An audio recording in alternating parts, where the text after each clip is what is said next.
Good morning जी। Write down the heading molecular symmetry. Write down the heading molecular symmetry.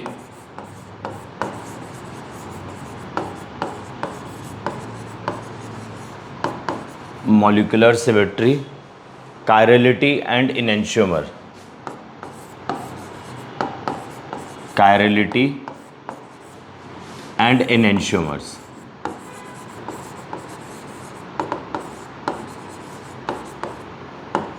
ठीक है, अब देखो, आपने लास्ट क्लास के अंदर मतलब कल की क्लास में आपने सीख लिया था optically active compound. Optically active compounds ऐसे कंपाउंड्स होते हैं जो प्लेन ऑफ पोलराइज्ड लाइट को रोटेट करता है। मान लो अगर आपके लाइट का प्लेन ये है तो उसको ऐसे रोटेट कर देगा या ऐसे रोटेट कर देगा, ठीक है ना। तो ऑप्टिकली एक्टिव कंपाउंड ऐसे कंपाउंड्स होते हैं जो प्लेन ऑफ पोलराइज्ड लाइट को रोटेट करता है, और जो नहीं रोटेट करता वो ऑप्टिकली इनएक्टिव कंपाउंड हो जाते हैं। तो अब पॉइंट ये अराइज होता है हमारे आगे कि मैं कैसे आइडेंटिफाई करूं कि कौन सा कंपाउंड ऑप्टिकली एक्टिव होगा, कौन सा कंपाउंड ऑप्टिकली इनएक्टिव होगा। तो इसके दो तरीके हैं, मतलब तरीके तो बड़े सारे हैं, अभी आप सिंपल समझो। पहला तरीका ये बोलता है कि कार्बन से sp3 हाइब्रिडाइज्ड कार्बन से अगर जो 4 ग्रुप अटैच्ड होते हैं अगर वो डिफरेंट हो, आपका कंपाउंड ऑप्टिकली एक्टिव हो जाएगा। आई रिपीट, अगर किसी sp3 हाइब्रिडाइज्ड कार्बन से जो 4 डिफरेंट ग्रुप अटैच्ड हो, ठीक है, अगर ऐसा होता है तो आपका वो वाला कंपाउंड ऑप्टिकली एक्टिव हो जाएगा, ठीक है ना। और ऐसे मॉलिक्यूल को या ऐसे कार्बन सेंटर को हम बोलते हैं असिमेट्रिक मॉलिक्यूल या असिमेट्रिक सेंटर। मॉलिक्यूलर सिमेट्री में यही हमें देखना है कि किसमें सिमेट्री है, किसमें सिमेट्री नहीं है। तो लिखो आप पहले थोड़ा सा,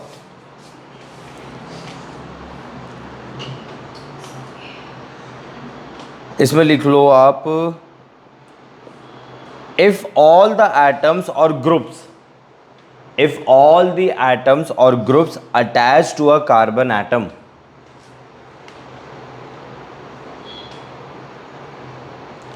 if all the atoms or groups attached to a carbon atom are different, such a carbon is called asymmetric carbon. If all the atoms or groups attached to a carbon atom are different, such a carbon is called asymmetric carbon. Such a carbon is called asymmetric carbon और chiral carbon और stereo center।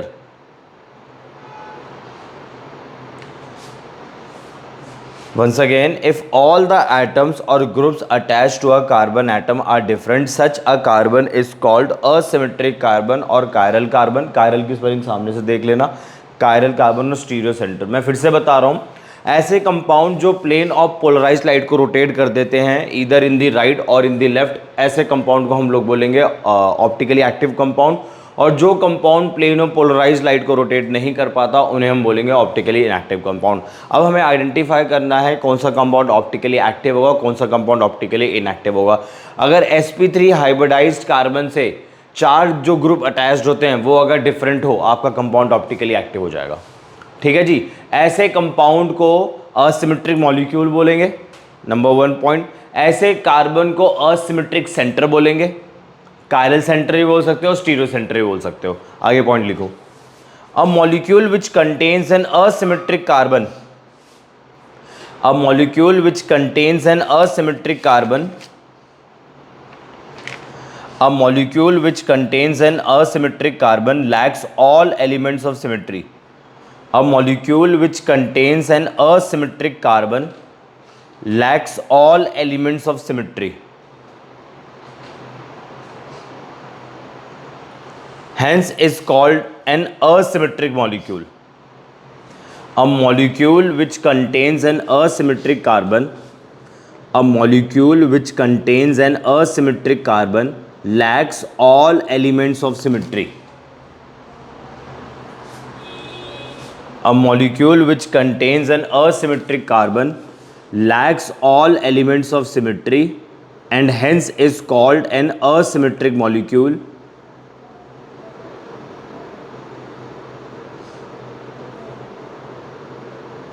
And it is the asymmetry of the molecule and it is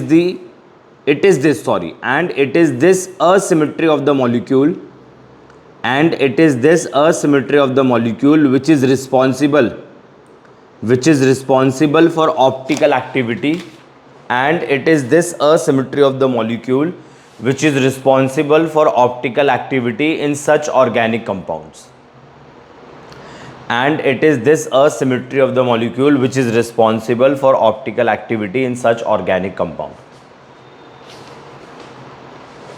ठीक है जी, ये last line आपने क्या लिखी है दोबारा से सुनते हैं। अगर कार्बन से जो 4 ग्रुप अटैच्ड होते हैं वो अगर डिफरेंट हो तो ऐसे कार्बन को हम लोग बोलेंगे असिमेट्रिक सेंटर। जैसे एग्जांपल ले लेते हैं ऐसे रफली आपके आगे, जैसे कार्बन लिया मैंने, कार्बन से आप आयोडीन अटैच कर दो ऑन द प्लेन, ठीक है, क्लोरीन अटैच कर दो ऑन द प्लेन, ये हमने सीखा था ऑन द प्लेन, ठीक है, ये ऑन द प्लेन है और ये भी ऑन द प्लेन है, ठीक है। एक है आपका अबव द प्लेन, इधर आप फ्लोरीन कर दो, और एक है जी आपका बिलो द प्लेन, इसे आप ब्रोमीन कर दो। तो आप देखो ज़रा, sp3 हाइब्रिडाइज्ड कार्बन है आपके सामने, ठीक है, sp3 हाइब्रिडाइज्ड कार्बन है आपके सामने, और जो sp3 हाइब्रिडाइज्ड कार्बन है उससे जो 4 ग्रुप आपके अटैच्ड है, चारों के चारों डिफरेंट है ना। तो ऐसे कार्बन को आप लोग बोलोगे असिमेट्रिक,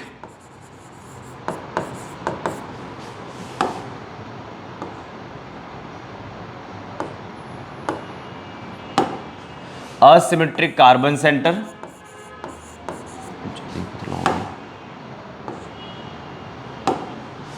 असिमेट्रिक कार्बन सेंटर, ठीक है। ऐसे कार्बन को आप लोग बोलोगे असिमेट्रिक कार्बन सेंटर, और क्या बोल सकते हो, स्टीरियो सेंटर,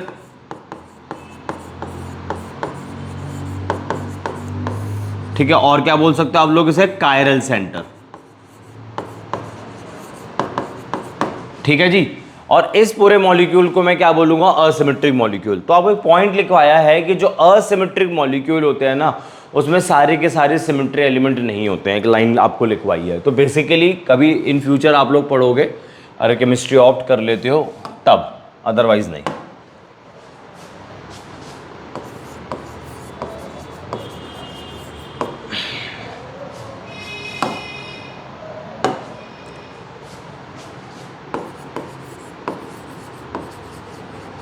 सिमेट्री एलिमेंट, पहला सिमेट्री एलिमेंट होता है identity element.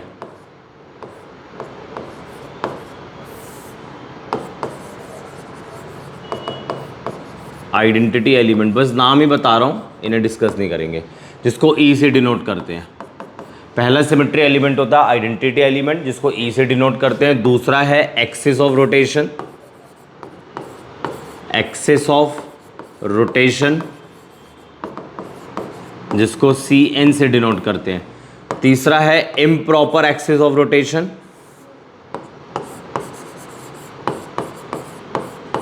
Improper axis of rotation, जिसको मैं एस एन से डिनोट करूंगा। और एक है आपका centre of inversion, centre of inversion, जिसको मैं आई से डिनोट करूंगा। और लास्ट है आपका 1 2 3 4 अब प्लेनो सिमेट्री।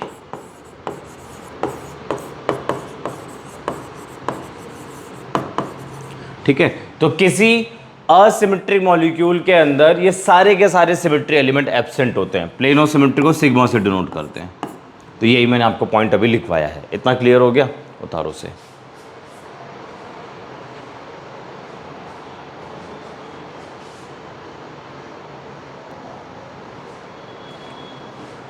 ठीक है जी, इतना क्लियर हो गया। अब आगे सुनो।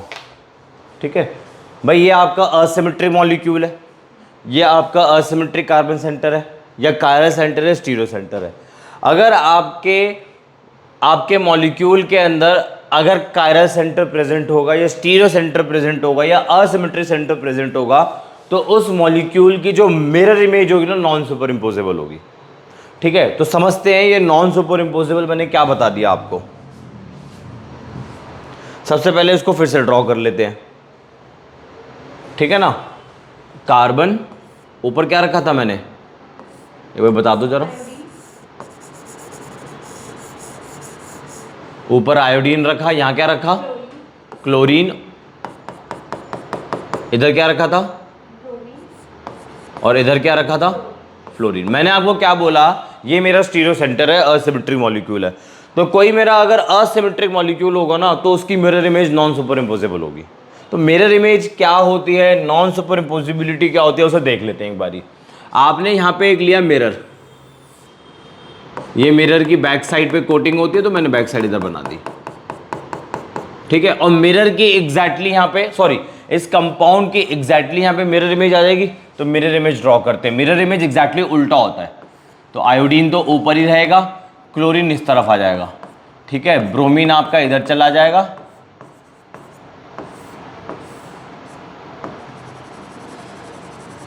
और फ्लोरीन आपका इधर चला जाएगा। अब आपने क्या करना है, नॉन सुपर इम्पोजिबिलिटी का मतलब क्या होता है, आप इस कंपाउंड को उठाओ, ऊपर से उठाना है, ऐसे मत करना, ऐसे नहीं करना है आपने, ठीक है ना।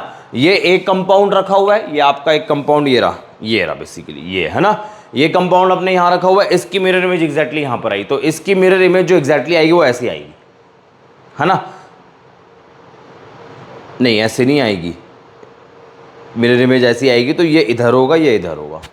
देखो ना, ये ब्लू वाला तो इधर है ना, तो इधर आएगा ना ये मिरर इमेज। आप इसकी ड्रॉ करोगे तो ये वाली लाइन अब ऐसी हो जाएगी, ठीक है। येलो वाला लाइन अब ऐसा हो जाएगा, ठीक है। और ये जो ब्लू है वो इधर आ जाएगा ना, घूमेगा थोड़ी ना, वो तो मैंने इसे घुमा के बता दिया आपको, ठीक है। ब्लू वाला इधर आ जाएगा, येलो वाला इधर आ जाएगा। तो आपने क्या करना है, पहले इस कंपाउंड को 180 डिग्री पे रोटेट करो। सुपर इंपोज आप तभी कर पाओगे,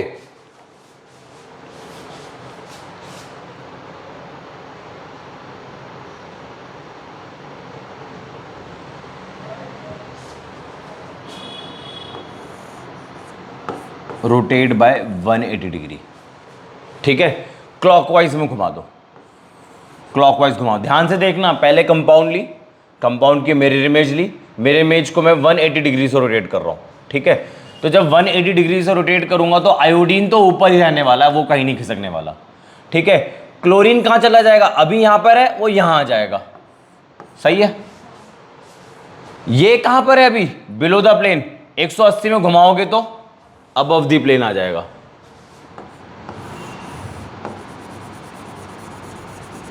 यहां आ गया ब्रोमीन, और अब उल्टा हो गया, गड़बड़ हो गई भाई यहां तो। अब आपने क्या करना है, इस कंपाउंड को एज इट इज ऊपर से उठाओ और इसके ऊपर रख दो, ठीक है ना। ऐसे उठाना है, ऐसे ऐसे उठाना है और ऐसे इसके ऊपर रख देना है, ठीक है। तो देखो जरा, आयोडीन और आयोडीन तो कौन सा मर्ज कर गया, मतलब सुपर इंपोज कर गया। ये वाला कार्बन और ये वाला कार्बन भी सुपर इंपोज कर गया। ये वाला क्लोरीन भी सुपर इंपोज कर गया। बट ब्रोमीन है इधर, इधर फ्लोरीन है, इधर फ्लोरीन है, इधर ब्रोमीन है, ये सुपर इंपोज नहीं करा। यानी कि इस कंपाउंड की जो मिरर इमेजेज है वो नॉन सुपर इम्पोजिबल है। और ऐसे ऑर्गेनिक कंपाउंड जिनकी mirror images non super imposable होता है, वो आपका कंपाउंड ऑप्टिकली एक्टिव होता है, ठीक है जी। तो इसको फर्स्ट बोल दो, इसको सेकंड बोल दो, इसको सेकंड बोल दो, और इसको थर्ड बोल दो, ठीक है। तो आप देख सकते हो फर्स्ट और थर्ड, वो मैंने क्लॉकवाइज मतलब 180 डिग्री में इसलिए घुमाया कि मैं इसको आसानी से सुपर इम्पोज करूं, ठीक है। तो कार्बन कार्बन से सुपर इम्पोज कर गया, आयोडीन आयोडीन से सुपर इम्पोज कर गया, क्लोरीन क्लोरीन से सुपर इम्पोज कर गया। बट 180 डिग्री घुमाने के बाद जो ब्रोमीन पहले पीछे था वो आगे आ गया, ठीक है। और जो फ्लोरीन आगे था वो पीछे चला गया। चलो करो कॉपी।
लिखो objects which are non super impossible on their mirror images, objects which are non-superimposable, objects which are non-superimposable on their mirror images are called chiral. Objects which are non-superimposable on their mirror images are called chiral. And the property of non-superimposability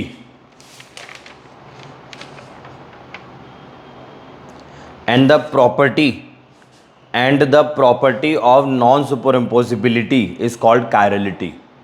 Objects which are non-superimposable on their mirror images, objects which are non-superimposable on their mirror images are called chiral, and the property of non-superimposability is called chirality. And the property of non-superimposability is called chirality. While those which are superimposable, while those which are superimposable on their mirror images, while those which are superimposable on their mirror images are called achiral, ठीक है जी। तो ऐसे compound जिनकी mirror images super imposable होती है वो optically inactive होते हैं और उन्हें हम बोलेंगे अकायरल, और ऐसे कंपाउंड जिनकी mirror images non super imposable होती है वो कायरल होते हैं और इस प्रॉपर्टी को बोलते हैं कायरलिटी। तो एक लाइन और लिख लो आप, the ultimate test of chirality, the ultimate test of chirality is the non-superimposability, the ultimate test of chirality, the ultimate test of chirality is the non-superimposability of an object, is the non-superimposability of an object and its mirror image, चलो एक example लेते हैं।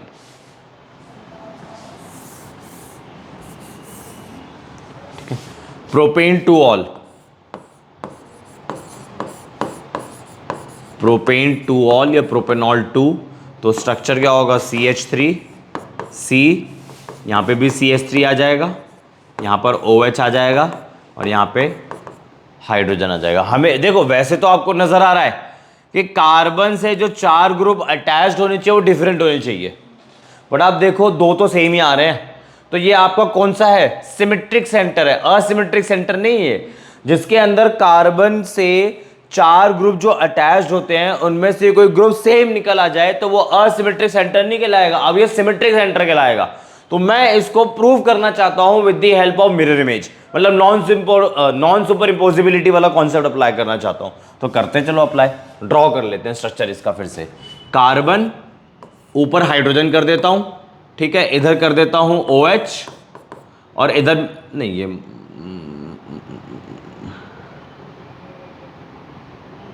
Mistake हुई नहीं है, mistake नहीं हुई। CH3 CH3, ठीक है ना। सबसे पहले इसकी मिरर इमेज ड्रॉ करते हैं। मैं तो ये प्रूव करना चाहता हूं ये वाला कंपाउंड है जो ऑप्टिकली इनएक्टिव है, कहने का मतलब है इसकी मिरर इमेज क्या है, सुपर इम्पोजिबल है, ठीक है।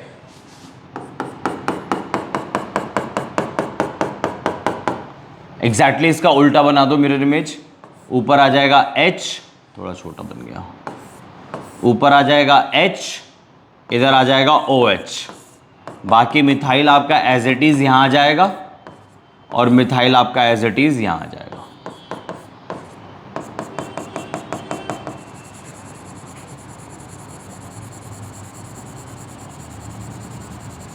ठीक है, अब आपने क्या करना है, इसको 180 डिग्री से रोटेट कर दो, ठीक है, क्लॉकवाइज डायरेक्शन में रोटेट कर दो।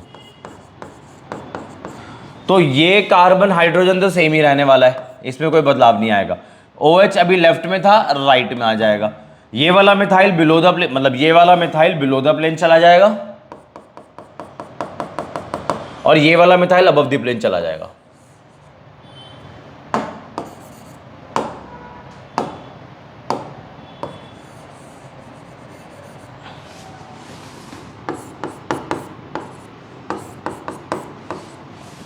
अब आप मुझे बताओ, इसको फिर से फर्स्ट बोल देते हैं ये आपका सेकंड हो गया, ये आपका थर्ड हो गया। जरा आप देख के बताएं, थर्ड और फर्स्ट क्या मिरर इमेजेस, सॉरी फर्स्ट और थर्ड क्या सुपर इम्पोजिबल है?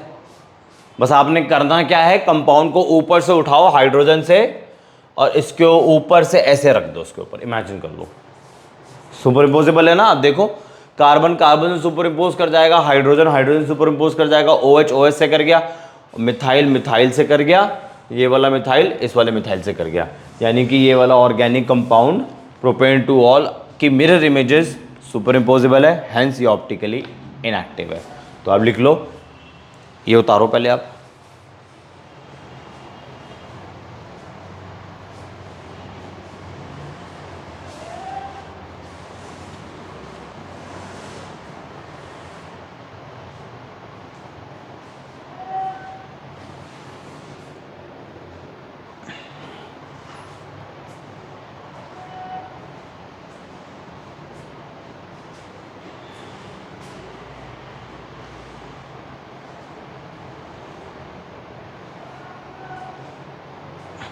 वन 180 डिग्री से मैं इसलिए घुमाता हूं, इधर देखो आप एक बार, जरा एक पॉइंट बताना है।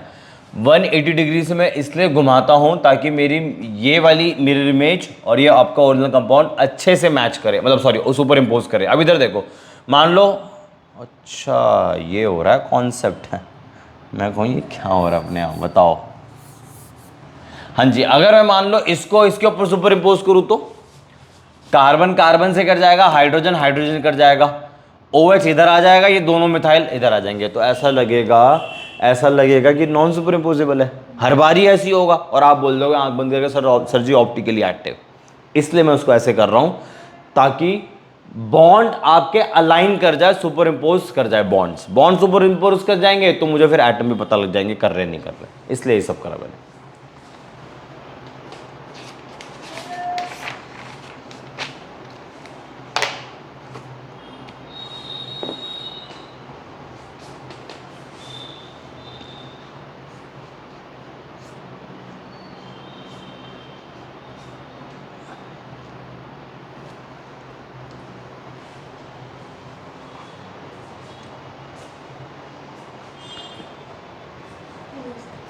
नेक्स्ट एग्जाम्पल करते हैं,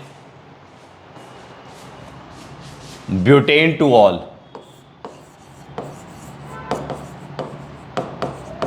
ब्यूटेन टू ऑल, चलो स्टार्ट करो। पहले तो कंपाउंड लिख लो आप इसका, CH3 carbon, I mean CH2, इधर आ जाएगा OH, इधर H आ जाएगा, इधर आ जाएगा CH3। लो हो गया ब्यूटेन टू ऑल। तो इस वाले कार्बन को मुझे यूज करना है, तो कार्बन हाइड्रोजन ऊपर कर देता हूं, OH इधर कर देता हूं, CH3 अबव द प्लेन उठा देता हूं और CH3 बिलो द प्लेन। ठीक है, CH2 बिलो द प्लेन। सबसे पहले आप इसकी मिरर इमेज बनाओ।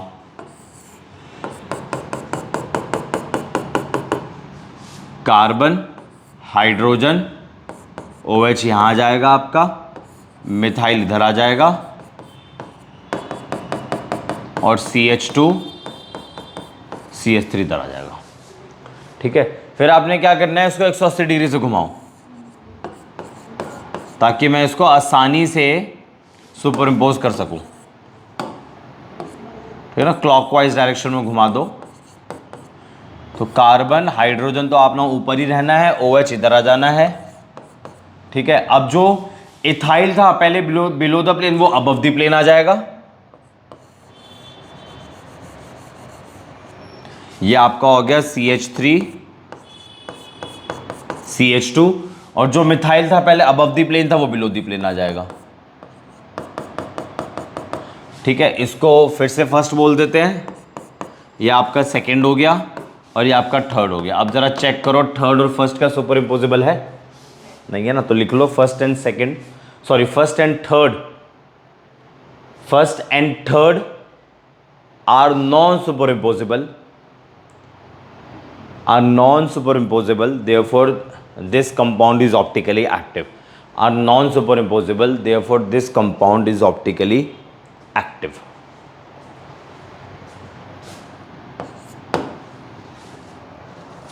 ठीक, आगे लिख लो,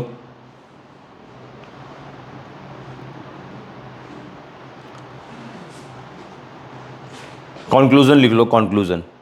कंक्लूजन ये है, the presence of a single asymmetric,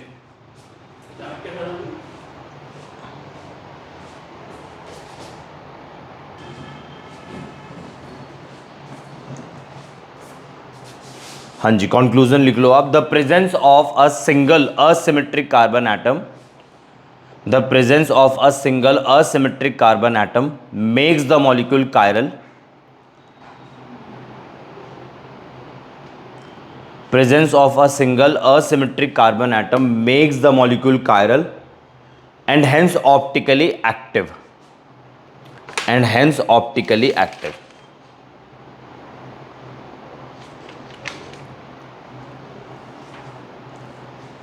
ठीक है जी, तो ये पॉइंट आपको क्या लिखवाया मैंने, ऑप्टिकली एक्टिव, और लिख लो, चलो नहीं ठीक है, डेट इज वाई, एक लाइन में और ऐड कर लो, that is why asymmetric carbon is also called a chiral carbon, that is why asymmetric carbon is also called a chiral carbon। ठीक है जी, कंक्लूजन ये है कि अगर मॉलिक्यूल के अंदर एक भी असिमेट्रिक कार्बन एटम आ गया ना, एक भी कायरल कार्बन एटम आ गया, आपका कंपाउंड ऑप्टिकली एक्टिव होगा। आगे लिख लो, in chiral molecules the asymmetric carbon, in chiral molecules the asymmetric carbon or the chiral carbon, in chiral molecules the asymmetric carbon or the chiral carbon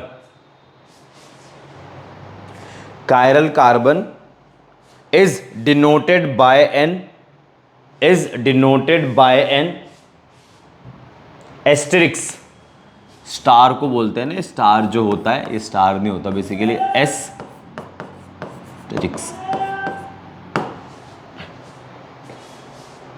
ठीक है, तो कुछ एग्जांपल्स लिख रहा हूं मैं आपके आगे। 2-क्लोरोब्यूटेन,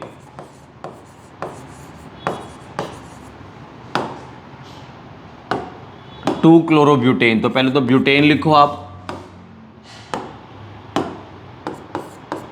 ठीक है, ब्यूटेन लिख लिया, और 2 पे क्लोरीन है, बाकी वैलेंसी इनकी फुलफिल कर दो, CH3 इधर आ जाएगा, CH3 इधर आ जाएगा, यहाँ CH आ जाएगा, यहाँ CH2 आ जाएगा। तो देखो ज़रा इस वाले कार्बन को देखो, कार्बन से आपका 4 ग्रुप जो अटैच है वो डिफरेंट है, एक हाइड्रोजन लगा हुआ है, एक मिथाइल लगा हुआ है, एक थाइल लिखा हुआ है, क्लोरीन लगा हुआ है, तो उसको स्टार से डिनोट कर दिया मैंने। एक और एग्जांपल लिखो, 2,3 डाई हाइड्रोक्सी प्रोपेनल,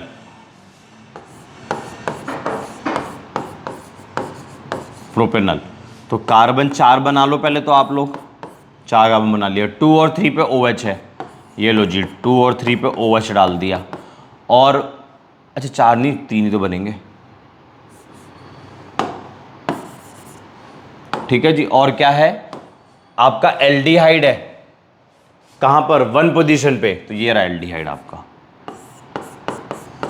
बाकी वैलेंसी फुलफिल कर दो, यहां आ जाएगा आपका 1 2 CH2, यहां आ जाएगा CH। तो इसमें बताओ असिमेट्रिक सेंटर कहां पर है, ये रहा। अगर आप उसको सोचोगे तो कार्बन से जो 2 हाइड्रोजन लगे वो सेम है। तीसरा एग्जांपल है bromo chloro iodomethane, bromo chloro, एक और होगा, ब्रोमो क्लोरो आयोडो मिथेन। ठीक है, तो कार्बन से ब्रोमीन भी लगा हुआ है, कार्बन से क्लोरीन भी लगा हुआ है, कार्बन से आयोडीन भी लगा हुआ, अब एक बचा वो हाइड्रोजन हो जाएगा। ठीक है, तो देख लो ये रहा सिमेट्रिक सेंटर। एक और एग्जांपल है 2 bromo propanoic acid, 2 bromo propanoic acid, 1 2 3 हो गया, 1 2 3, ये प्रोपोनोइक एसिड हो गया। 2 पे ब्रोमीन है, ये लगा दिया ब्रोमीन, बाकी वैलेंसी सेटिस्फाई कर दो, इधर CH3 आ जाएगा, इधर CH आ जाएगा, ये आपका असिमेट्रिक कार्बन सेंटर।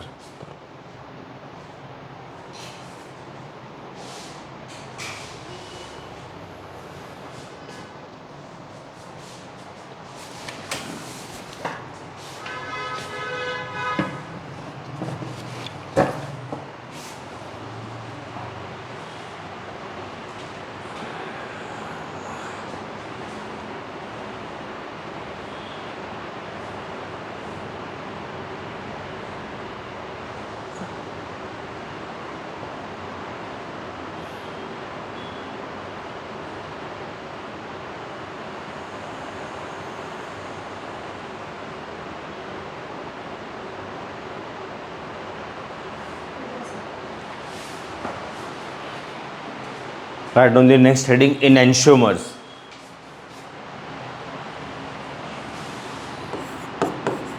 इनएंशियोमर्स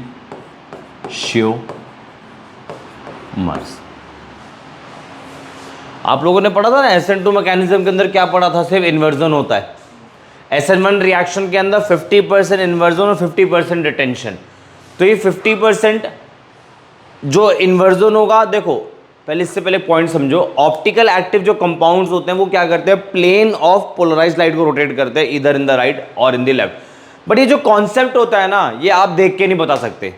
मतलब आप ऑर्गेनिक कंपाउंड को देख के नहीं बता पाओगे कि कौन सा आइसोमर, कौन सी फॉर्म कंपाउंड लाइट को राइट में रोटेट करिएगा, लेफ्ट में रोटेट करिएगा। ये प्योरली एक्सपेरिमेंटल कॉन्सेप्ट होता है, ठीक है ना। पहला पॉइंट ये हो गया।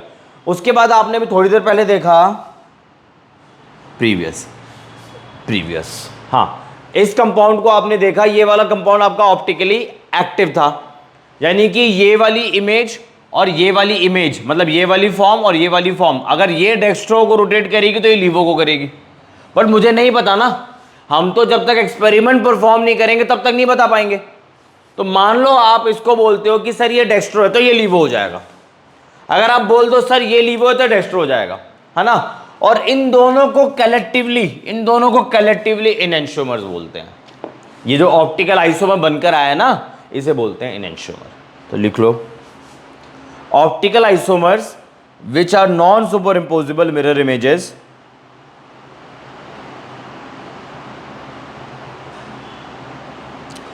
optical isomers which are non-superimposable mirror images of each other. Optical isomers which are non-superimposable mirror images of each other are called enantiomers. Optical isomers which are non-superimposable mirror images of each other are called enantiomers. And the phenomena is called enantiomerism.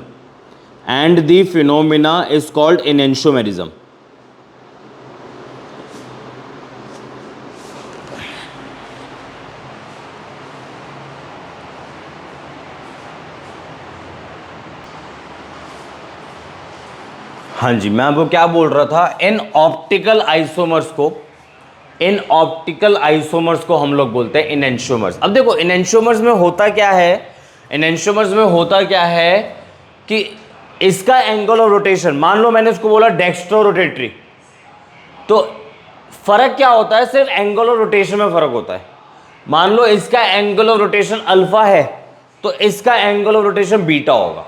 बाकी सबको same होता है, boiling point same रहता है, melting point same रहता है, वगैरह वगैरह, बाकी प्रॉपर्टी सेम होती है, ठीक है। केमिकल रिएक्शन क्या, किस टाइप की केमिकल रिएक्शन करेगा, दोनों सेम ही टाइप के केमिकल रिएक्शन शो करेंगे, दोनों का मेल्टिंग पॉइंट भी सेम हो जाएगा, दोनों का बॉइलिंग पॉइंट भी सेम हो जाएगा, बट डिफरेंट क्या होगा? सिर्फ एंगल ऑफ रोटेशन, ठीक है जी। और इस पेयर को हम लोग बोलते हैं इनएंशियोमर्स। तो लिखो आप, इसमें लिख लो द इनएंशियोमर्स, नहीं एक मिनट, हाँ, the enantiomers have identical physical and chemical properties. The enantiomers have identical physical and chemical properties, but rotate the plane of polarized light.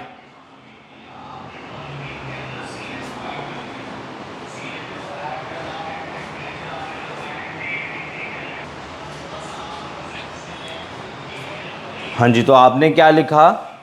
The enantiomers have identical physical and chemical properties but rotate the plane of polarized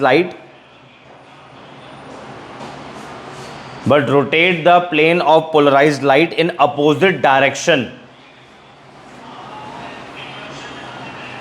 But rotate the plane of polarized light in opposite directions but to the same extent. ठीक है जी। मैंने आपको क्या बोला था कि इनएंशियोमर्स के अंदर जो आपके आइसोमर्स आते हैं, इनकी chemical properties, physical properties same होती है, बट हाँ एक चीज आपकी अलग होती है, अगर इसका एंगल ऑफ रोटेशन अल्फा होगा तो मैंने इसका बीटा बोला, वो अल्फा बीटा बराबर होगा, मैग्नीट्यूड वाइज बराबर होगा, साइन वाइज अपोजिट होगा। है ना, आपने पढ़ा था ना डेक्स्ट्रो को प्लस से दिखाते हैं, तो अगर ये क्लॉकवाइज में घूम रहा होगा लेट्स से +50, तो ये एंटी क्लॉकवाइज में घूम रहा होगा -50, ठीक है ना। अब आप हेडिंग डालो रेसिमिक मिक्सचर, हेडिंग डालो आप रेसिमिक मिक्सचर। SN1 रिएक्शन के अंदर आपने देखा था, SN1 रिएक्शन के अंदर आपने देखा था 50% इन्वर्जन होता है, 50% रिटेंशन होता है, ठीक है। ऐसे मिक्सचर जिसके अंदर 50% रिटेंशन प्रेजेंट होता है, 50% इन्वर्जन प्रेजेंट होता है, उसे हम बोलते हैं रेसिमिक मिक्सचर या रेसिमिक मॉडिफिकेशन, ठीक है जी। अब एक बात बताओ, मान लो किसी मिक्सचर के अंदर इन्वर्जन भी है, रिटेंशन भी है, मान लो, और बराबर बराबर अमाउंट के अंदर है, तो मान लो इन्वर्जन लाइट को क्लॉकवाइज में घुमा रहा है, तो रिटेंशन क्या करेगा, एंटी क्लॉकवाइज में घुमाएगा, तो दोनों का इफेक्ट क्या हो जाएगा, कैंसिल कर जाएगा, और लाइट आपकी रोटेट ही नहीं करेगी, मतलब plane of polarise light rotate ही नहीं करेगी, तो लाइट क्या करेगी, स्ट्रेट पास कर जाएगी रेसिमिक मिक्सचर के अंदर। तो लिख लो आप इसके अंदर, पहले हेडिंग डाल लो रेसिमिक मिक्सचर। अब mixture of equal amounts, a mixture of equal amounts of two enantiomers, a mixture of equal amounts of two enantiomers is called racemic mixture. A mixture of equal amounts of two enantiomers is called racemic mixture or racemic modification. A mixture of equal amounts of two enantiomers is called racemic mixture or racemic modification. ठीक है, इसमें लिखो a racemic mixture is always, a racemic mixture is always optically inactive, a racemic mixture is always optically inactive because the rotation caused by a racemic mixture is always optically inactive because the rotation caused by the molecules. A racemic mixture is always optically inactive because the rotation caused by the molecules of one enantiomer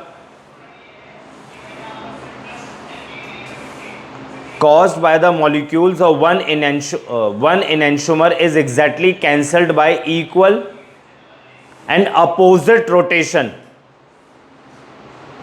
caused by the same number of molecules.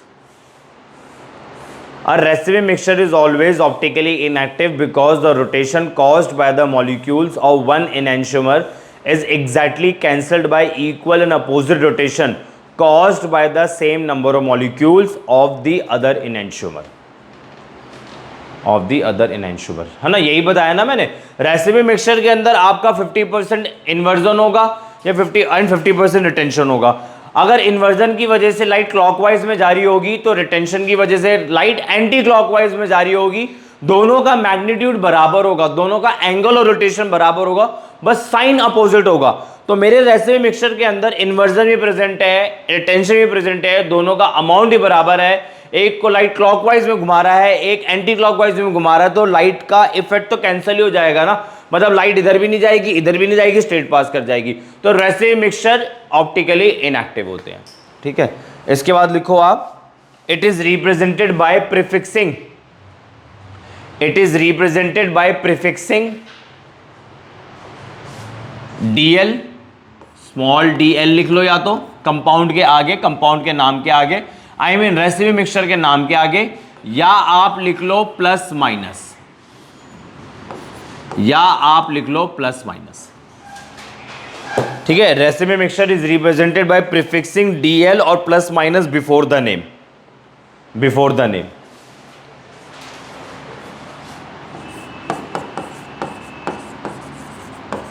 For example plus minus या DL, इसको आगे लिखना आपने किसके, butane two ol के।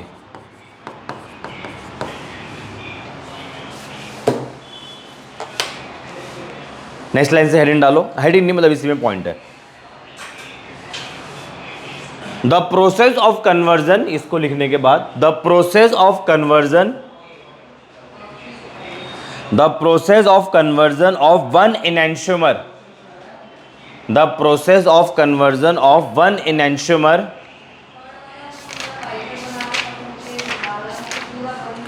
the process of conversion of one enantiomer into a racemic mixture, the process of conversion of one enantiomer into a racemic mixture is called racemization. The process of conversion of one enantiomer into a racemic mixture is called racemization. The process of conversion of one enantiomer into a racemic mixture is called racemization. ठीक है, जब आप एक enantiomer को, चाहे वो dextro हो चाहे वो लीवो हो, जब आप एक एनेंशियोमर को कन्वर्ट कर देते हैं रेसिमिक मिक्सचर में, इस प्रोसेस को हम बोलते हैं रेसिमाइजेशन। ठीक है जी। अब आपको मैं बता देता हूं क्या रह गया है केमिकल प्रॉपर्टीज। अब ये न्यूक्लियोफिलिक सब्स्टिट्यूशन रिएक्शन पूरा कंप्लीट करा दिया मैकेनिज्म के टर्म्स में। कल इसके एग्जाम्पल देखेंगे, फिर आपका एलिमिनेशन है और केमिकल प्रॉपर्टीज ऑफ हेलोअरीन्स और फिजिकल, 4 टॉपिक्स रह गए। Physical properties of haloalkanes and haloarenes, 4 topic रह गया। तो इस मंथ ही खत्म हो जाएगा and moreover we will start next organic, that is alcohols, phenol and ether. फिर वो स्टार्ट करेंगे, वो भी इसी मंथ ही खत्म हो जाएगा। वो तो छोटा है चैप्टर, ये भी छोटा है, एल्कोहल फिनॉल ईथर भी छोटा है। एल्डिहाइड कार्बोक्सिलिक एसिड कीटोन वो बड़ा है, aldehyde ketone and carboxylic acid वो बड़ा है। ठीक है, तो ऑर्गेनिक हम निपटाएंगे, कोशिश करेंगे, कोशिश करते हैं तो तीसरी ऑर्गेनिक भी स्टार्ट हो जाए इसी मंथ ही। ठीक है जी, that's all for today and for more chemistry related video subscribe my channel.